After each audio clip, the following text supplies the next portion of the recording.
Hindi biro ang mga pagsubok na hinarap at patuloy na kinakaharap ng ating Pangulo. Pero dahil sa tapang at malasakit sa mga Pilipino ni Pangulong Duterte, unti-unti nating nakamit ang mga pagbabago. Ito ang pamana ng pagbabago.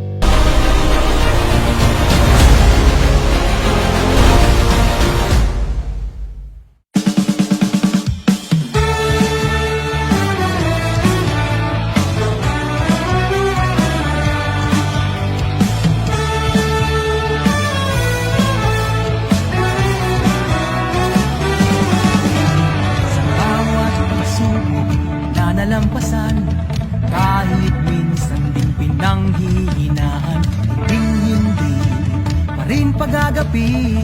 Kahit mahirap ay ngingiti ang labi, takot at pangamba man ay maghari para sa kaligtasang hindi mawari.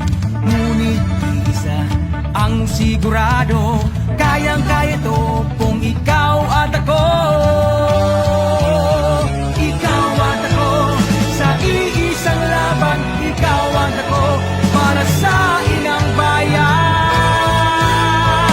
So kami po yung inuutosan ng DILG, kasama po doon yung mga local chief executives natin at iba't ibang ahensya.